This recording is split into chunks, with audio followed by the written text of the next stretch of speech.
down the entire country. That's what they did to us. They shut it all down. You know, they closed people's businesses. And anyone else feel like they owe us a little bit more death? You know what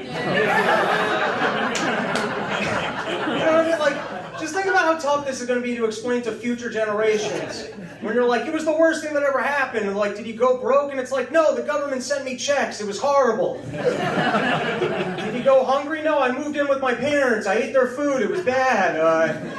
Did you lose your job? No, I pretended like I was working while I watched Netflix. It was terrible.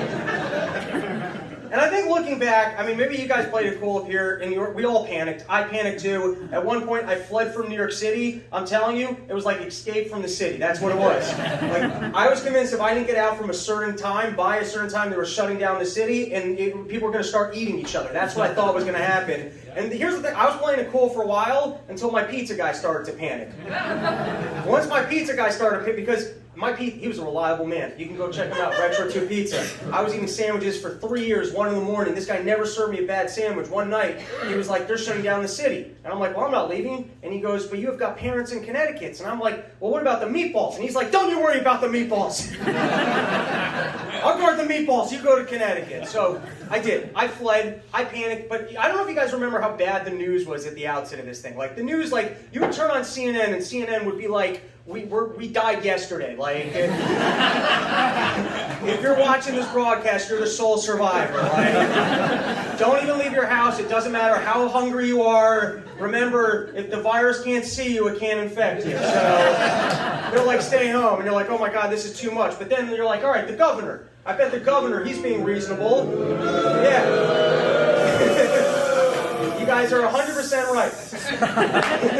You turn him on and he'd be sitting there and he would just be like, people are going to die. You might find yourself in a situation. Now I'm doing Trump anyways. So he wasn't very helpful. And you'd be like, okay, the governor's not being helpful. CNN's causing a panic. Usually it's zig and zag. If these guys are panicking, I bet Fox is playing it cool. You went to Fox News, they were talking about going to war with China.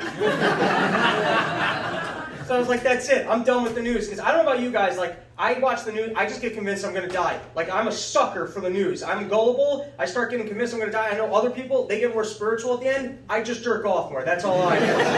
I got this feeling like you can't take it with you. That's why God put you here. You got to get it all out on your keyboard, or you're not getting into heaven.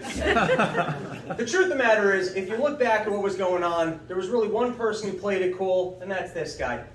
He's the only guy. He played it cool. Here was the coolest thing he did through the whole thing. At one point, Trump got the coronavirus, right? They've got 9 different experimental therapies that they're saying are dangerous, and Trump just goes, just give me all the drugs, okay? I don't care, just give me all the drugs. And then he takes all the drugs, and then he's just fine. He's just, which makes me think they just had these cures the entire time. That's what I like, because you wouldn't give something that's dangerous to the most important person. Did we run out of poor people to experiment on?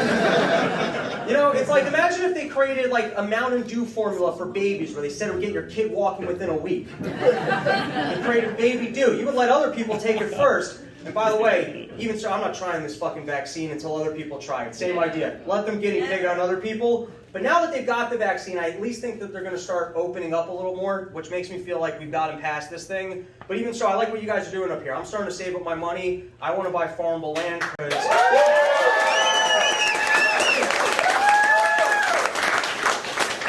Because honestly, here's what I figured out. At some point, things can go so bad that either you've got farmable land or you're blowing a farmer. Those are your options.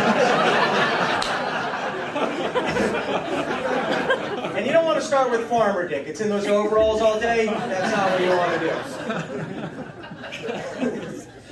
So here's the other thing. They were blaming Trump for the coronavirus, and at what point, like, you know, to me it's like if aliens invaded. They're like, how come aliens didn't invade during Obama's presidency? Like, it's because of your weakness that there were aliens that invaded. But then, of course, Trump makes the mistake that if aliens invaded, he'd be like, you're going to love these aliens, okay? These are the funnest aliens. I hung out with them. And then naturally, you're going to be pissed if they kill your grandparents. Like, but they're blaming Trump for the coronavirus. They're giving him a lot of shit. At one point, I was watching a Fox News interview, and they're giving him shit. They're like, how come there's more death in America than Europe? How come there aren't as many deaths in Europe? And it's like, how is that Trump's fault that there are more Americans dying? Like, what's he supposed to do? Go back in time and put us on a diet? Like, Trump's at fault that everyone in Europe looks like this? Like, you're in Europe, they're all like, that's why they're not dying. And then, okay, the other thing is, let's be honest, what the fuck is Biden gonna do?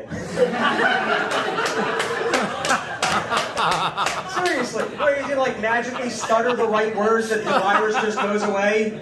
He's gonna sit in the Oval Office just like, come on, Corona man, and the coronavirus will be like, you're right, I'm leaving. And that's when you start to realize, you know, they're blaming Trump for the coronavirus. I follow politics, I've figured out the entire thing. It's just one big game of who farted. That's it.